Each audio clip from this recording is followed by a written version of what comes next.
खाना लगा दूं? नहीं यार, अभी अभी नहीं, बाद में खाता, अभी मन नहीं करता। चलो ठीक है, खाना लगा दूं अब? नहीं यार, अभी भी मूड नहीं है, थोड़ा देर और रुक जाओ प्लीज। क्या हो गया यार, इतने स्ट्रेस में क्यों लग रहे हो? टीवी नहीं देख रही हूँ? इतनी बड़ी खबर, अडानी ग्रुप के सारे शेयर धराशायी हो गए हैं। अमेरिका में कोई हिंडनबर्ग रिपोर्ट आई है, उसके बाद ये हाल हुआ है। मैंने काफ़ी पैसा लगाया था शेयर में और डूब गए सब। अरे अडानी की कंपनी वही है ना जहाँ पिछले साल तुमने मेरी एफडी तोड़वा के रुपए लगाए थे?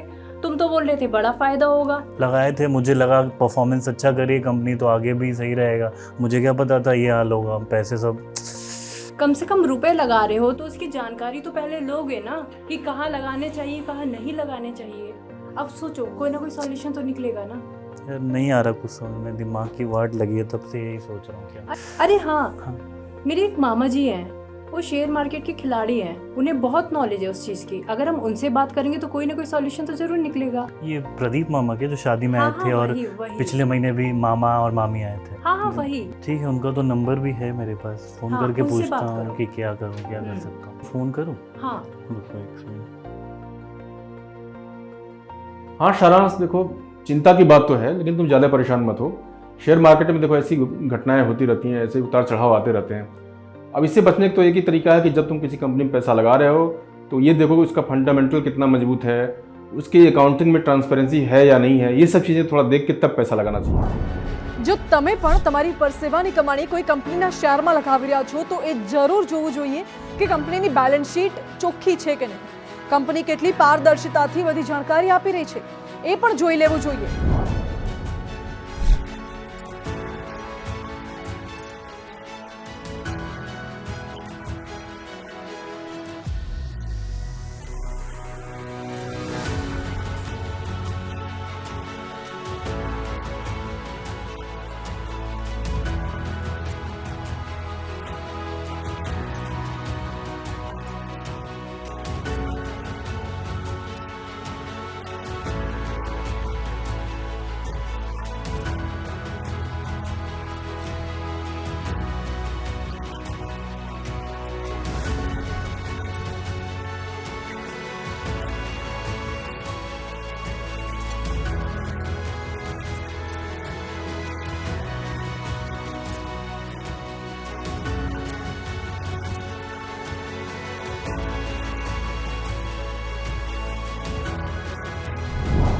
હવે મોટો સવાલ એ આવે છે કે આ પાંચેયનું આઈડિયલ લેવલ એટલે કે આદર્શ સ્તર શું છે તેને જાણવાની સાથે સાથે જરા આ પાંચ પેરામીટર્સને પણ જરા વિસ્તારથી સમજો।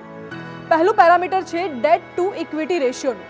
ડેટ ટુ ઇક્વિટી રેશિયોની ગણતરી કરવા માટે કંપનીના કુલ દેવાના આંકડાને ઇક્વિટી ફંડિંગ સાથે ભાગવામાં આવે છે।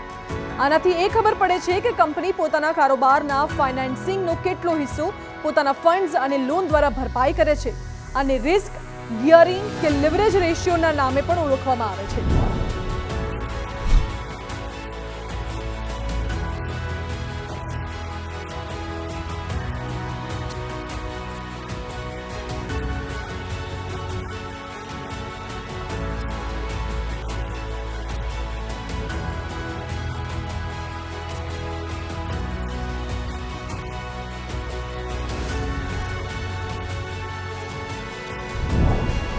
देखिए, जहाँ तक डेट टू इक्विटी रेशियो का सवाल है, 2 के नीचे 2 के आसपास रहता है तो काफ़ी बेहतर रहता है। जैसे ही 2 के ऊपर निकलता है तो डेट टू इक्विटी रेशियो का आपका थोड़ा फिगर जो है वो बिगड़ जाएगा। तो again depend from company to company होता है। कैपिटल इंटेंसिव सेक्टर है, कोई इंफ्रा में है तो 2 से ज़्यादा भी आपको उसमें डेट मिल जाएगा। पर जहाँ तक नॉर्मल सिनेरियो की बात है, किसी भी कंपनी की बात है, 1.5 से 2 अगर डेट टू इक्विटी रेशियो रहता है तो वो काफ़ी बेहतर है। और अगर सेकंड पैरामीटर देखें जो कि इंटरेस्ट कवरेज रेशियो है, 2.5 से 3 के आसपास रहेगा तो ज़्यादा बेटर है। क्योंकि अगर आप ओवरऑल कैलकुलेट करते हैं EBIT by total interest income तो 2.5 या 3 के आसपास रहता है तो बेहतर रहता है। 2 के नीचे रहेगा तो अगेन वो बताएगा कि आपकी जो इंटरेस्ट पेइंग कैपेसिटी है वो धीरे धीरे कंपनी में कम हो रही है। तो 2.5 से 3 के आसपास ये बेटर रेशियो होता है। ત્રીજો મહત્વનો પોઈન્ટ છે પેરામીટરનો ગીરવે હિસ્સો। સામાન્ય રીતે પ્રમોટર લોન કે ઋણ લેવા માટે પોતાના શેરોને ગીરવે મૂકે છે, પરંતુ કેટલો હિસ્સો ગીરવે છે એ પણ જોવું ઘણું મહત્વનું છે। પ્રમોટરના ગીરવે હિસ્સાની ગણતરી કરવા માટે ગીરવે રાખેલા શેરને પ્રમોટરની કંપનીમાં કુલ હિસ્સેદારીથી ભાગવામાં આવે છે। ઉદાહરણ તરીકે જો કોઈ પ્રમોટરનો કંપનીમાં 70% હિસ્સો છે અને તેમાંથી 35% હિસ્સો ગીરવે રાખેલો છે તો તેનો અર્થ એ થયો કે પ્રમોટરનો 50% હિસ્સો ગીરવે છે। આ જ રીતે જો 28% શેર ગીરવે રાખેલા હોય તો એમ કહેવાત કે પ્રમોટરનો 40% હિસ્સો ગીરવે છે। આનાથી એ ખબર પડે છે કે પ્રમોટરે લોન લેવા માટે પોતાનો કેટલો હિસ્સો સિક્યોરિટી એટલે કે कोलैटरल तरीके बैंक के कोई नाणकीय संस्था पास गिरवे राखेलो छे। जहाँ तक प्लेजिंग ऑफ शेयर्स की बात है, अगर प्लेजिंग ऑफ शेयर्स देखें 25 से 30% के आसपास की प्लेजिंग आप करके देख सकते हैं किसी भी कंपनी में, पर वो चीज़ आपको देखना है कि ज़्यादा जो होल्डिंग रहे वो प्रमोटर के पास रहे, क्योंकि अगर अगेन शेयर प्राइस क्रैश होता है, अगर कोई कंपनी के शेयर्स प्लेज है किसी भी NBFC या बैंक के पास, अगर शेयर प्राइस क्रैश होता है तो अगेन वो जो बैंक है वो प्रमोटर से और अपनी होल्डिंग्स की मांग करता है। इसीलिए ये जरूर देखें अगर किसी भी कंपनी में शेयर्स प्लेज्ड हैं तो 20 से 25% से ज्यादा ना हो, और ज्यादातर जो प्रमोटर जो होल्डिंग है वो प्रमोटर के पास ही रहे, ताकि अगर शेयर प्राइस में क्रैश भी आता है तो प्रमोटर्स और थोड़े शेयर गिरवी रख के उस सिनेरियो को बैलेंस कर सकते।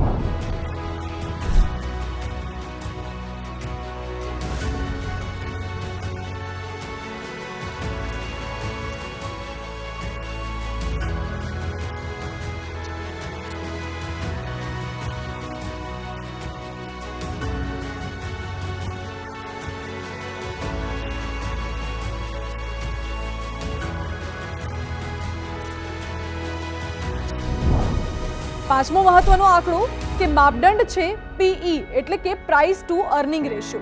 PE કેલ્ક્યુલેટ કરવા માટે કોઈ કંપનીના શેરના ભાવને EPS એટલે પ્રતિ શેરના નફા સાથે ભાગવામાં આવે છે।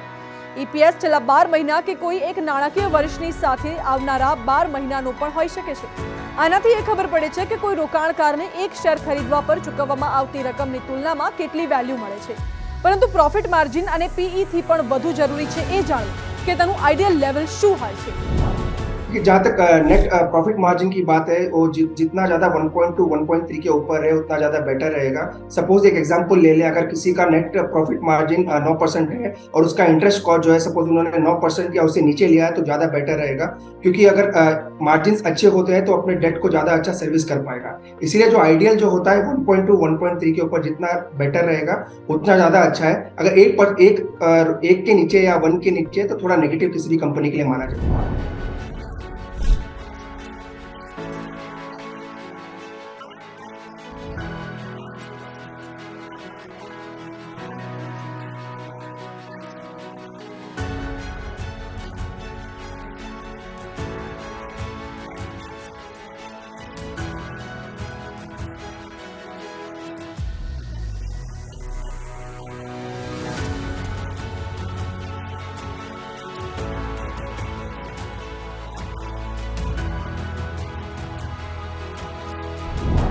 જો તમે શેર બજારમાં ટૂંકા ગાળા માટે ટ્રેડિંગ કરો છો તો કોઈ ચિંતાની વાત નથી, પરંતુ મોટું રોકાણ કરતા પહેલા તમારે કેટલા મહત્વના પેરામીટર્સ પર કંપનીને જરૂર પારખી લેવી જોઈએ। જો રોકાણ કરતી વખતે આ પેરામીટર્સ પર ધ્યાન આપવામાં આવે તો તમે સારાંશ માથુર જેવી સ્થિતિથી બચી શકશો।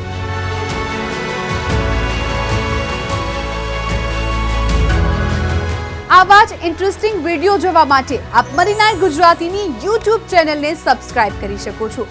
સાથે જ રેડ આઇકન બટન દબાવજો। એટલું જ નહીં, મની9 ગુજરાતીના ફેસબુક પેજને પણ આપ લાઈક કરી શકો છો અને ટ્વિટર અને ઇન્સ્ટાગ્રામ આ બંનેને ફોલો કરવાનું ના ભૂલતા, કારણ કે સમજ છે તો સહજ છે।